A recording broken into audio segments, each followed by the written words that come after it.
महोदय, आज इस समारोह में सम्मिलित होकर मुझे बड़ी प्रसन्नता हो रही है।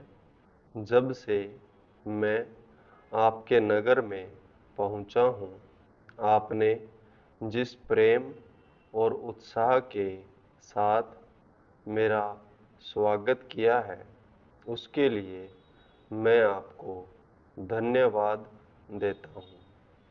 मैं जानता हूँ कि यह स्वागत किसी व्यक्ति विशेष के लिए नहीं, बल्कि यह देश के प्रति आपके प्रेम का प्रमाण है। भारतवर्ष जब से स्वतंत्र हुआ है, उसके सामने बड़ी बड़ी कठिनाइयाँ रही है, परंतु ईश्वर की दया से हम एक एक कठिनाई को हल करते गए हैं और आज कहा जा सकता है कि अब हमें प्रगति के लिए प्रशस्त मार्ग मिल गया है। यदि हम चाहें और देश के लिए आपस में मिलजुल कर साहस तथा उत्साह के साथ काम करें, तो संसार में ऐसी कोई चीज़ नहीं जो इस देश के लिए दुर्लभ हो। इसलिए एक ऐसे दिन का मनाना जिस दिन देश की उन्नति के लिए एक बहुत बड़ा कदम उठाया गया था, स्वाभाविक ही है।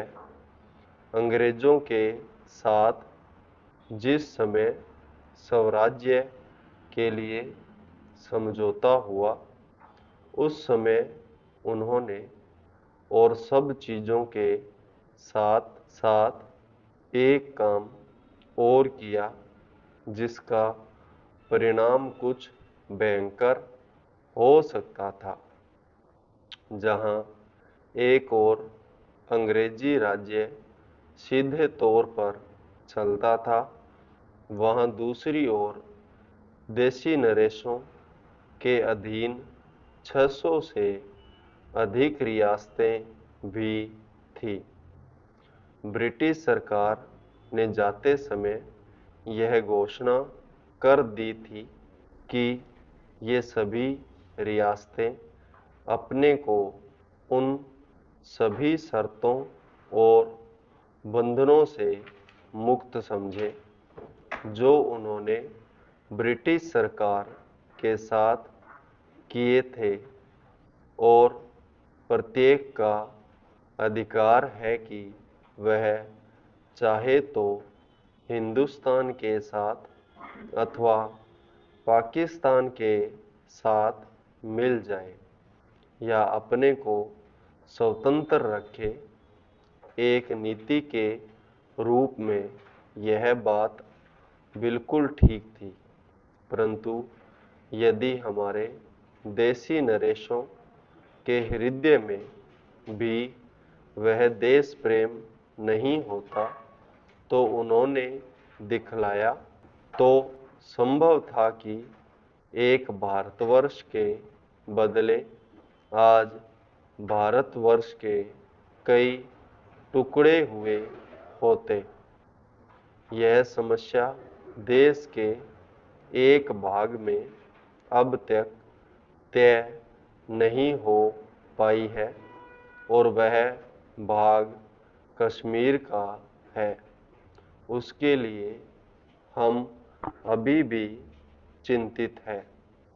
देसी नरेशों के देश प्रेम, उनकी दूरदर्शिता और समय को पहचान कर उसके अनुसार अपने को ढाल लेने की उनकी शक्ति के फलस्वरूप ही भारत के दो टुकड़े हो जाने पर भी विशाल भारतवर्ष आज रह गया है। महोदय, वह उस भारतवर्ष से कहीं अधिक बड़ा है जो कभी किसी भी ऐतिहासिक काल में या उसके पहले किसी एक छत्र शासन के अधीन रहा हो। आप जानते हैं कि भारतवर्ष इतना बड़ा देश है, पर संसार के और बड़े बड़े देशों की सैनिक शक्ति के सामने उसकी शक्ति बहुत कम है। इंग्लैंड, अमेरिका और रूस की सैनिक शक्ति के सामने हमारी शक्ति बहुत कम है।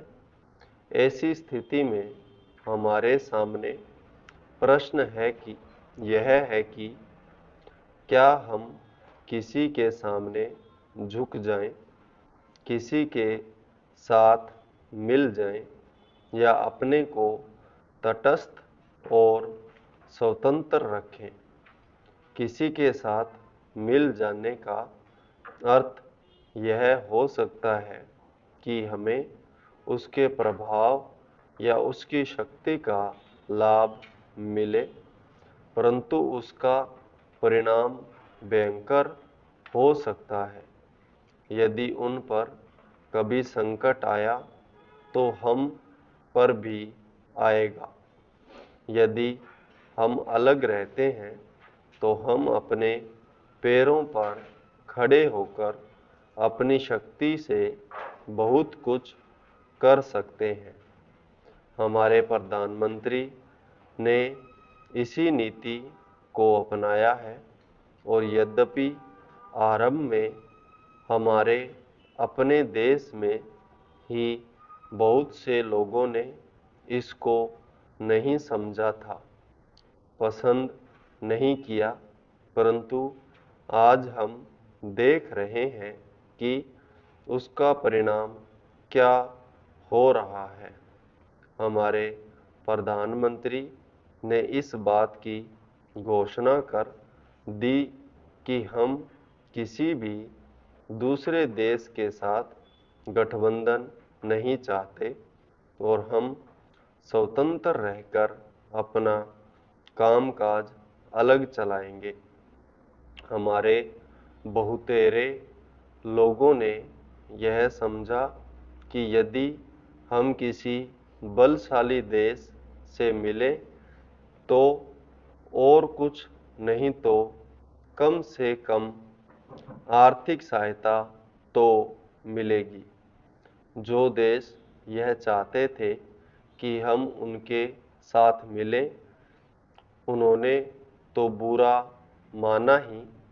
उन्होंने यह नहीं समझा कि हम अपने को अलग रख रहे हैं, न कि उनके विरोधियों के साथ मिल रहे हैं।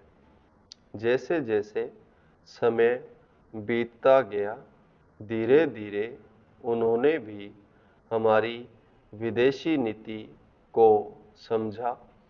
आज संसार के लोग मानने लग गए हैं कि भारतवर्ष अपने दृष्टिकोण पर स्थित है। इतना ही नहीं, बल्कि एक नए देश को, जिसे स्वतंत्र हुए अभी 55 वर्ष ही हुए हैं, जो स्थान मिल सकता है उससे कहीं ऊंचा स्थान हमको मिल गया है, और हमारा उत्तरदायित्व भी बढ़ गया है। मैं मानता हूँ कि इसी प्रकार यदि हम महात्मा गांधी के दूसरे सिद्धांतों को भी अपनाएं, तो उसके अनुसार आचरण करें, तो इसका संसार पर बहुत प्रभाव पड़ेगा। संपूर्ण विराम।